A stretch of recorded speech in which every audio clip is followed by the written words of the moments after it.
Hello my friends, this beauty ടിപ്സിലേക്ക് സ്വാഗതം.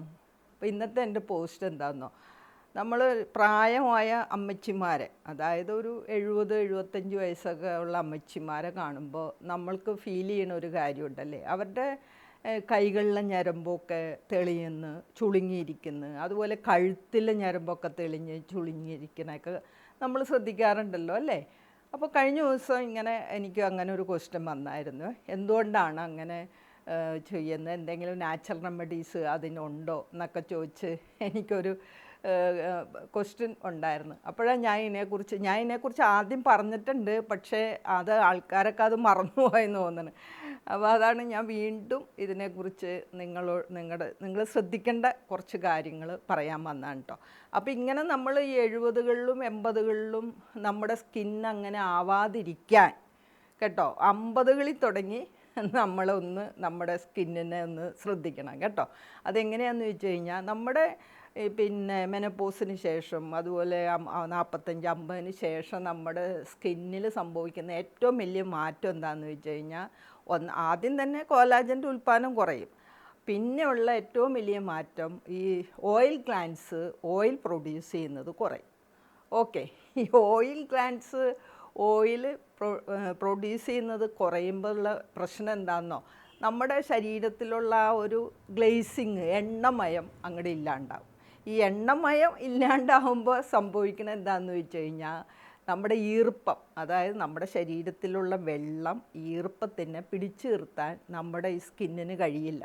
അത് കാരണം എന്താണെന്ന് വെച്ച് കഴിഞ്ഞാൽ, ഈ ഓയിൽ നമ്മുടെ ശരീരത്തിൽ പ്രൊഡക്ഷൻ കുറയുമ്പോൾ സംഭവിക്കുന്നത്, നമ്മുടെ ഔട്ടർ സ്കിൻ അങ്ങ് വല്ലാണ്ട് തിന്നാവും.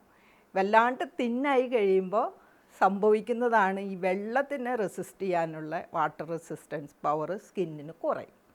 അപ്പം നമ്മുടെ കോളജൻ പോയി അല്ലേ, ഓയിൽ പ്രൊഡക്ഷൻ കുറഞ്ഞു, വാട്ടർ ഈർപ്പം നിലനിർത്താനുള്ള കഴിവ് സ്കിന്നിന് നഷ്ടപ്പെടുന്നു.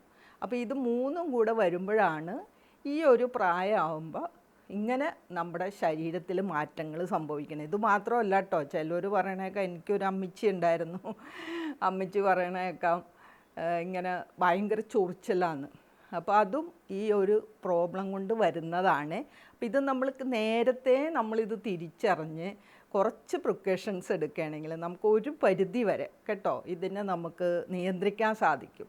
അതായത് ആദ്യം നമ്മൾ ചെയ്യേണ്ടത് എന്താണെന്ന് വെച്ച് കഴിഞ്ഞാൽ, നമ്മുടെ വേറെ അസുഖങ്ങളുള്ളവരുണ്ടല്ലോ, ചിലവർക്ക് കിഡ്നി സംബന്ധമായ അസുഖമുണ്ട്, അതുപോലെ ലിവർ സംബന്ധമായ അസുഖം, ഡയബറ്റീസ്, ഇതൊക്കെ അങ്ങ് കൂടുമ്പോൾ ഇങ്ങനെ ശരീരത്തിൽ മൊത്തം ചുളിവുകളൊക്കെ പ്രത്യക്ഷപ്പെടുകയും, അതെല്ലാം ഞാൻ പറയുന്നത് അത് രോഗാവസ്ഥയിലാണ്. പിന്നെ നമുക്ക് ഇടയ്ക്കൊന്ന് B12, അതുപോലെ അയൺ, പിന്നെ വൈറ്റമിൻ D, ഇതൊക്കെ ഒന്ന് ഇടയ്ക്ക് നമ്മളൊന്ന് ടെസ്റ്റ് ചെയ്യണത് നല്ലതാണ് കേട്ടോ. നമ്മൾ ഡോക്ടേഴ്സിൻ്റെ അടുത്തൊക്കെ പോകുമ്പോൾ നമുക്ക് ചോദിച്ചിട്ട് മതി, നമ്മൾ തന്നിഷ്ടത്തിനൊന്നും ചെയ്യണ്ട. അപ്പോൾ അങ്ങനെ നമ്മൾ ടെസ്റ്റ് ചെയ്ത് ഇതിൻ്റെയൊക്കെ കുറവുണ്ടോ, അതും ഒരു ഭാഗമാണ് ഇതിൻ്റെ. അപ്പോൾ പിന്നെ നമ്മൾ അത് ശ്രദ്ധിക്കണം. പിന്നെ നമ്മൾ ചെയ്യാനുള്ളത്, ഹെൽത്തി ഫാറ്റുള്ള ഭക്ഷണം ശീലിച്ചേ മതിയാവും കേട്ടോ.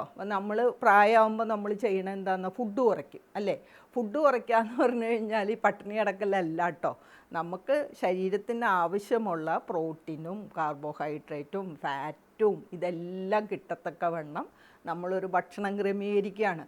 അങ്ങനെയുള്ള ഒരു ഡയറ്റ് ഞാൻ ഒരു 5-6 വർഷം മുന്നേ ഇട്ടിട്ടുണ്ട് കേട്ടോ. നിങ്ങളത് കാണാത്തൊരു കാണണം, അല്ലെങ്കിൽ ഞാൻ ഇനിയും ഇടേണ്ട ഒരു ക്വസ്റ്റ്യൻ വരികയാണെങ്കിൽ.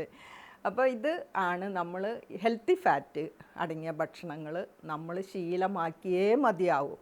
അപ്പോൾ ഹെൽത്തി ഫാറ്റ് അടങ്ങിയ ഭക്ഷണങ്ങൾ ഏതൊക്കെയാണ്? മെയിനായിട്ട് ഫിഷ് കഴിക്കണം അല്ലേ. നമ്മുടെ ചാള അയിലേക്ക് ഇപ്പം നമ്മൾ വാങ്ങാറുമില്ല, നല്ലത് കിട്ടാറുമില്ല, അങ്ങനെയൊക്കെയുള്ള പ്രശ്നങ്ങളാണ്. പക്ഷേ ഇത് ടൂണ, ചാള അയില, ടൂണ, സാൽമൺ തുടങ്ങിയ ഫാറ്റി ഫിഷുകൾ നമ്മൾ കഴിച്ചേ തീരും. ഓക്കെ, പിന്നെ അതുപോലെ തന്നെ ബീഫ് ഒക്കെ നിങ്ങൾ കഴിക്കാത്തവരുടെ കാര്യമല്ല, അല്ലാത്തവർക്ക് വേറെ ഉണ്ട്. ഇപ്പോൾ ഇറച്ചി മീനൊന്നും കഴിക്കാത്തവർക്ക് വേറെ നമുക്ക് ഹെൽത്തി ഫാറ്റുള്ള ഫുഡുകളുണ്ട്. അപ്പോൾ ബീഫ്, അതിൻ്റെ കരൾ, അങ്ങനെയുള്ള സംഭവങ്ങൾ. പിന്നെ നമുക്ക് കഴിക്കാവുന്ന, നമ്മൾ എപ്പോഴും ഉപയോഗിക്കുന്ന ഓയിൽസ് അല്ലേ, അതിനകത്ത് നമ്മൾ സ്ഥിരമായിട്ട് ഉപയോഗിക്കുന്ന കോക്കനട്ട് ഓയിൽ നല്ലതാണ്. അതുപോലെ ഒലിവ് ഓയിൽ നല്ലതാണ്. നമ്മൾ സാലഡൊക്കെ ഉണ്ടാക്കുമ്പോൾ നമുക്കതിൽ ഒലിവ് ഓയിലൊക്കെ ഒഴിച്ച് തീർച്ചയായിട്ടും നമുക്ക് ഉപയോഗിക്കാം അല്ലേ, എളുപ്പമാണല്ലോ. പിന്നെ മുട്ട നമുക്ക് കഴിക്കാം. ഇപ്പോൾ വെജിറ്റേറിയൻ എന്ന് പറയുന്ന ആൾക്കാർ മുട്ട കഴിക്കുന്നുണ്ട്. അത് കാരണം മുട്ട നമ്മൾ കഴിച്ചേ തീരൂ. മുട്ട കഴിച്ചാൽ പണ്ട് പോലെ എൻ്റെ അടുത്ത് പറയുന്നുണ്ട് കൊളസ്ട്രോൾ വരും അങ്ങനെ ഇങ്ങനെയെന്ന്. പക്ഷെ അങ്ങനെയൊന്നുമില്ല, നമുക്ക് മുട്ട കഴിക്കാം, അതിന് യാതൊരു സംശയവുമില്ല. ഒരു 4 മുട്ടയെങ്കിലും എല്ലാ ദിവസവും ഒരു മുട്ട കഴിക്കണമെന്നാണ് എൻ്റെ അഭിപ്രായം. ഇനി നിങ്ങൾക്ക് പേടിയാണെങ്കിൽ ഒരു 4 മുട്ടയെങ്കിലും നിങ്ങൾ മഞ്ഞ സഹിതം തീർച്ചയായിട്ടും കഴിക്കണം കേട്ടോ. അപ്പോൾ മുട്ട കഴിച്ചേ. പിന്നെ നമുക്ക് സീഡ്സും അതുപോലെ നട്ട്സ് എന്ന് പറയുമ്പോൾ നിങ്ങൾ വാൽനട്ട്, പിസ്ത, പിന്നെ കാഷ്യൂനട്ട്, പീനട്ട്, ഇതൊക്കെ നമുക്ക് കഴിക്കാം. ഈ ഫാറ്റി ഫുഡിൽ പെടുന്നതാണ്. അപ്പോൾ അതിൽ തന്നെ ഇനിയിപ്പോൾ നമുക്ക് വലിയ നട്ട്സ് കഴിക്കാൻ പറ്റില്ലെങ്കിൽ നമ്മുടെ പാവം കപ്പലണ്ടി അല്ലേ, നമുക്ക് സുലഭമാണ്, വിലയും കുറവാണ്. അപ്പോൾ നമുക്ക് കപ്പലണ്ടി മേടിച്ച് കഴിക്കാം. ഒരു പിടി കേട്ടോ, ഒന്നും അധികം ആവരുതേ. പിന്നെ നമുക്ക് കഴിക്കാവുന്നത് സീഡ്സാണ്. സീഡ്സ് എന്ന് പറയുമ്പോൾ പംകിൻ സീഡ്സ് ഉണ്ട്, ചിയ സീഡ്സ് ഉണ്ട്, ഫ്ലാക്സ് സീഡ്സ് ഉണ്ട്. ഇതൊക്കെ ഇപ്പം മലയാളികളുടെ ആഹാരത്തിൽ പുതിയതായിട്ട് വന്ന വിരുന്നുകാരാണെന്ന് പറയാം അല്ലേ. ഇപ്പോൾ യൂട്യൂബും കാര്യങ്ങളൊക്കെ തുടങ്ങിയപ്പോഴാണ് നമ്മളിതിനെക്കുറിച്ച് മനസ്സിലാക്കിയിരുന്നത്. അപ്പോൾ ഇങ്ങനെയുള്ള ഏതെങ്കിലും ഒന്ന് നമുക്ക് ശീലമാക്കാം. അതുപോലെ തന്നെ ചീസ്, ബട്ടറ്, ഡാർക്ക് ചോക്ലേറ്റ്, അങ്ങനെ നമുക്ക് നിങ്ങളൊന്ന് സെർച്ച് ചെയ്ത ഇഷ്ടം പോലെ ഹെൽത്തി ഫാറ്റ് അടങ്ങിയ ഫുഡുകൾ നമുക്ക് കിട്ടും. നിങ്ങളത് തിരഞ്ഞെടുത്ത് നിങ്ങളുടെ സാഹചര്യം അനുസരിച്ച് ഇതെല്ലാം നിങ്ങൾ ശ്രദ്ധിച്ച് നിങ്ങളുടെ ഡയറ്റിൽ ഉൾപ്പെടുത്തണം കേട്ടോ. പിന്നെ നാച്ചുറൽ റെമഡി എന്ന് പറഞ്ഞു കഴിഞ്ഞാൽ നമ്മൾ ആഹാരം കഴിക്കുന്നതാണ് ഏറ്റവും വലിയ നാച്ചുറൽ റെമഡി കേട്ടോ. പിന്നെ നമുക്ക് ചെയ്യാനുള്ളത്, ഈ പ്രായമൊക്കെ ആകുമ്പോൾ എല്ലാവരും ഭയങ്കര ചൂടുള്ള വെള്ളത്തിൽ കുളിക്കുന്നത് കണ്ടിട്ടുണ്ട്. പക്ഷെ അത് നമ്മുടെ സ്കിന്നൊന്നും കൂടെ ഡ്രൈ ആവാൻ ഒരു കാരണമാണ്. അപ്പോൾ വല്ലാണ്ടുള്ള ചൂടുവെള്ളം ത്തിലുള്ള കുളി ഉപേക്ഷിക്കണം. പിന്നെ കുളിച്ച് കഴിഞ്ഞാൽ ഉടനെ നമ്മൾ എന്തെങ്കിലും മോയ്സ്ചറൈസർ അപ്ലൈ ചെയ്യണം. മോയ്സ്ചറൈസർ അപ്ലൈ ചെയ്യുമ്പോൾ അധികം പെർഫ്യൂംഡ് ആയിട്ടുള്ളതൊന്നും വേണ്ട. നമുക്ക് അതൊക്കെ നമ്മുടെ സ്കിന്നിന് ദൂഷ്യം ചെയ്യാം. അപ്പോൾ പ്ലെയിൻ ആയിട്ടുള്ള മോയ്സ്ചറൈസർ നമുക്ക് അപ്ലൈ ചെയ്യാം. അപ്പോൾ പ്ലെയിൻ ആയിട്ടുള്ള മോയ്സ്ചറൈസർ ഏതാ? നമ്മുടെ കോക്കനട്ട് ഓയിൽ അല്ലേ, അതുപോലെ നമ്മുടെ അലോവേറ ജെല്ല്, പിന്നെ നമ്മുടെ റൈസ് വാട്ടർ നല്ലതാണ്. അപ്പോൾ എങ്ങനെ വേണമെങ്കിലും നിങ്ങൾക്ക് കഞ്ഞിവെള്ളമോ അല്ലെങ്കിൽ ഇപ്പോൾ ഞാൻ പല വീഡിയോയിലും പറഞ്ഞിട്ടുണ്ട് നമ്മൾ അരി കുതിരിയിട്ട് ആ വെള്ളം എടുക്കണതൊക്കെ. അപ്പോൾ ഇത് നമുക്ക് ഒരു കപ്പ് എടുത്തിട്ട് ഒരു സ്പോഞ്ച് എടുത്തിട്ട് അത് നമ്മുടെ ദേഹം മുഴുവനും തുടയ്ക്കുമ്പോൾ നമ്മുടെ സ്കിന്നിൽ ആ ഈർപ്പം നിലനിർത്തും. അതാണ് നല്ല ഒന്നാന്തരം മോയ്സ്ചറൈസർ. പിന്നെ നമുക്ക് ചെയ്യാവുന്ന ഒരു കാര്യമുണ്ട്, ഓട്സ് നമുക്ക് ഒരു ചെറിയ കിഴി കെട്ടി നമ്മൾ കുളിക്കുന്ന വെള്ളത്തിലേക്ക് ഇടണം. അതായത് ചെറിയ ചൂടുവെള്ളം കേട്ടോ, അല്ലാണ്ട് തണുത്ത വെള്ളമല്ല, ഒരു ചെറിയ ചൂടുവെള്ളത്തിൽ ഇത് ഇട്ട് കഴിഞ്ഞ് ഒരു 5-10 മിനിറ്റ് കഴിയുമ്പോൾ നമുക്ക് ഈ വെള്ളം വെച്ച് കുളിച്ചാലും നമ്മുടെ സ്കിന്നിൽ ഈർപ്പം നിലനിർത്തുന്നതിനും എണ്ണമയം നിലനിൽക്കുന്നതിനും എല്ലാം നല്ലതാണ്. ഇതൊക്കെ വന്നു കഴിയുന്നേക്കാളും മുന്നേ ചെയ്യായിരിക്കും കുറേ കൂടെ നല്ലത് കേട്ടോ.